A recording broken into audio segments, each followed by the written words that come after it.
Welcome back. Former Toronto player Jontay Porter still trending online today. Yesterday, the NBA banned him from ever playing again after they found that he violated its rules by disclosing confidential information to sports bettors, purposefully doing poorly in at least one game to skew bets, and betting on NBA games. Manisa Danabolan joins us live with more reaction. Manisa.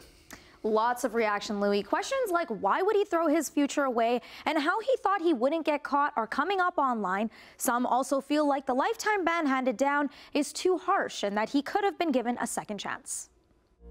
There's lots of talk about the punishment former Toronto Raptor Jontay Porter was handed after the league completed its investigation into allegations that he placed gambling bets on his own team.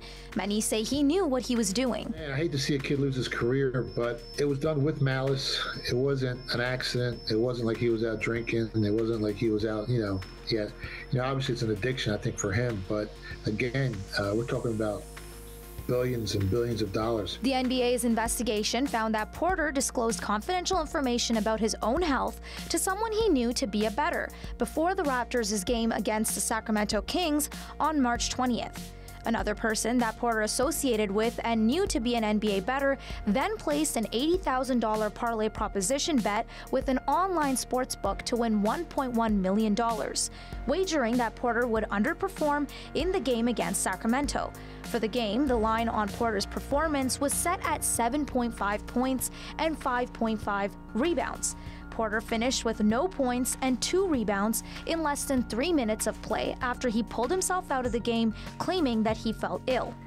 The release read, due to the unusual betting activity and actions of the player, the $80,000 proposition bet was frozen and was not paid out. Again, if the parlay had lost the $80,000, the sportsbook, they're greedy. They wanted to keep the money. But since it had won, they didn't want to pay it out, and that's why it got reported. So there's going to be maybe some more parameters set up in the future to try to, lock this down and make sure it doesn't happen again, because, again, it can really hurt the integrity of the sport.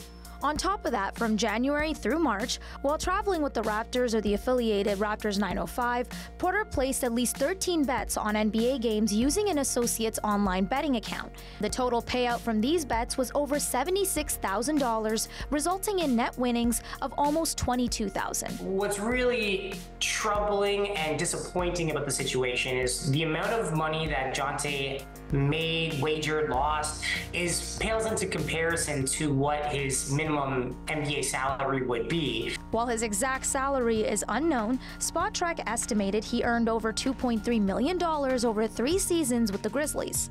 NBA Commissioner Adam Silver said, "There's nothing more important than protecting the integrity of NBA competition for our fans, our teams, and everyone associated with our sport, which is why Jontay Porter's blatant violations of our gaming rules are being met with the most severe punishment." And that's really interesting, because when you look at some of the things that the NBA has had to deal with over the last, let's just say, decade, whether it's domestic violence, sexual assault issues, even brandishing a gun on Instagram like John Morant did last season or the season prior, and got a hefty fine for that, hefty suspension for that. And ultimately, people may disagree with this, but when it comes to the sport industry, the most important thing is that we have integrity.